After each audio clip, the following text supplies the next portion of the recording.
Here at Plainview, the Plainview 1 Robotics team consists of 7 members, mainly 9th and 10th grade students, with 4 male and 3 female members. Each day, we meet during second period to work on robotics with additional supplementary work done after school and on weekends. Our team structure consists of a lead builder and a lead programmer for each robot, with new students learning the reins by watching and helping with whatever is needed. 2020 was a difficult year for many reasons, chief among these being difficulties with organizing competitions and seasons.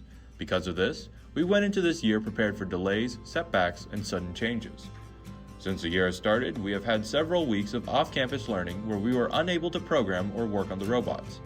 We felt this was inevitable, so we took precautions such as preparing in advance and using the time we had as wisely as possible. We started working on the table in late August, for an hour a day, 5 days a week. This constant work ethic allowed us to improve in leaps and bounds. Since the board did not change from the previous year, we had plenty of time to strategize and polish our existing bots, allowing us to bring them to a higher level of competency. When the year began, we had robots prepared and a base program to begin with. These bots came from the previous year, where competitions would be in person, head-to-head elimination, and dual competitions. So we prepared strategies for disruptions and emphasized consistency between runs. However, with the rise of virtual competitions, a new strategy took hold: maximize our points. This year, the members of the team have also doubled in size. Along with the benefits of many new members, there were problems. Many of the new members had little to no experience with programming or building bots.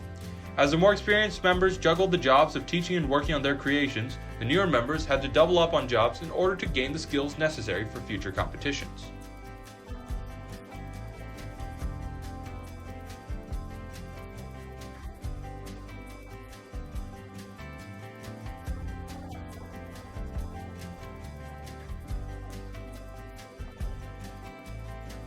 Our initial plan this year was to use the previous year's run as a stepping stone by making this year's run even better.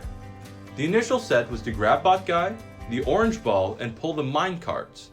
Taking this to the next level, our goals this year were to accelerate the time spent on these first few tasks so we could fit in more tasks to reach our final goal, with the addition of new code for blue palms and coupler, stacking yellow and green cubes, and grabbing meeples. This robot design allowed us to accomplish many more tasks than a typical robot would allow.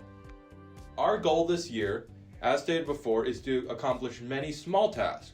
To do this, we added new implements to both of the bots to ensure these new tasks were possible. We added claws, funnels, and similar other extra devices that can be used for these minor tasks. For example, we added a meeple ring.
In addition, when we decided to create a bot to get blue palms, we added a new implement.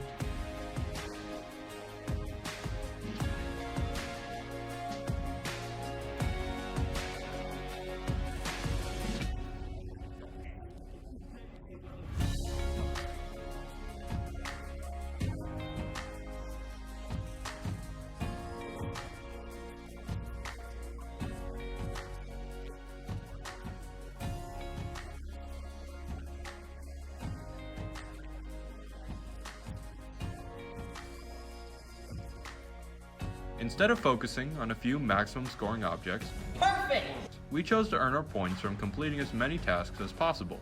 To do this with the least amount of risk and the most amount of consistency, we created accuracy using both gyro code and square-ups.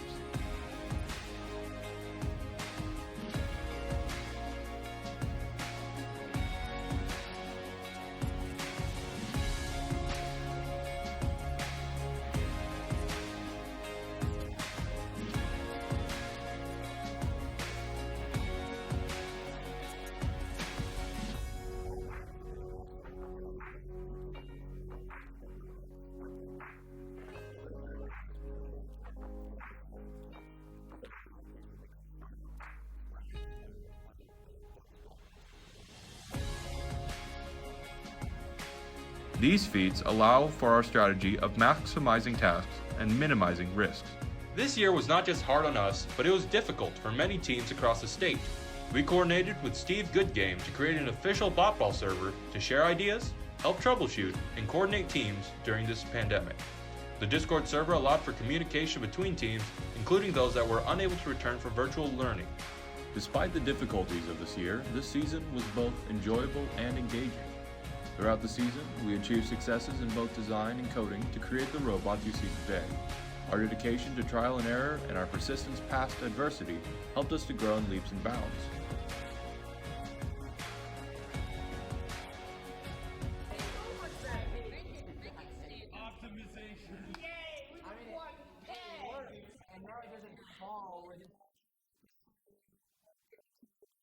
Yay!